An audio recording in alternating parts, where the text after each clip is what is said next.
Depois, passados 14 anos, subi outra vez a Jerusalém com Barnabé, levando também comigo Tito.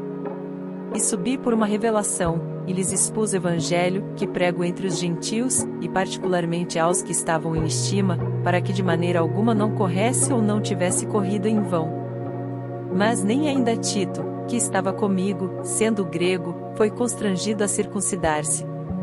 E isso por causa dos falsos irmãos que se intrometeram, e secretamente entraram a espiar a nossa liberdade, que temos em Cristo Jesus, para nos porem em servidão, aos quais nem ainda por uma hora cedemos com sujeição, para que a verdade do Evangelho permanecesse entre vós.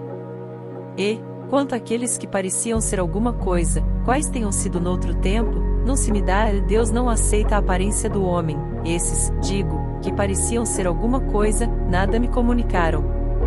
Antes, pelo contrário, quando viram que o Evangelho da incircuncisão me estava confiado, como a Pedro da circuncisão. Porque aquele que operou eficazmente em Pedro para o apostolado da circuncisão, esse operou também em mim com eficácia para com os gentios. E conhecendo Tiago, Cefas e João, que eram considerados como as colunas, a graça que me havia sido dada, deram-nos as destras, em comunhão comigo e com Barnabé, para que nós fossemos aos gentios, e eles à circuncisão.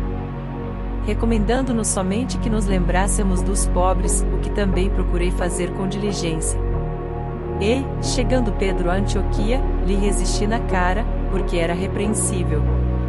Porque, antes que alguns tivessem chegado da parte de Tiago, comia com os gentios, mas, depois que chegaram, se foi retirando, e se apartou deles, temendo os que eram da circuncisão. E os outros judeus também dissimulavam com ele, de maneira que até Barnabé se deixou levar pela sua dissimulação.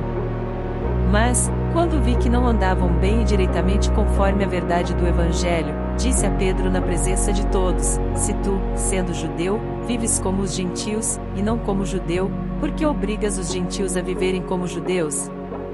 Nós somos judeus por natureza, e não pecadores dentre os gentios.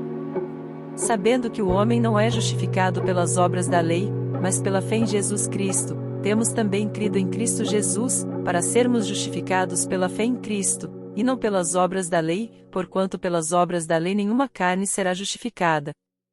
Pois, se nós, que procuramos ser justificados em Cristo, nós mesmos também somos achados pecadores, é porventura Cristo ministro do pecado? De maneira nenhuma. Porque, se torno a edificar aquilo que destruí, constituo-me a mim mesmo transgressor.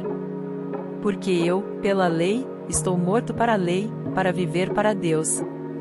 Já estou crucificado com Cristo, e vivo, não mais eu, mas Cristo vive em mim, e a vida que agora vivo na carne, vivo-a pela fé do Filho de Deus, o qual me amou, e se entregou a si mesmo por mim. Não aniquilo a graça de Deus, porque, se a justiça provém da lei, segue-se que Cristo morreu em vão.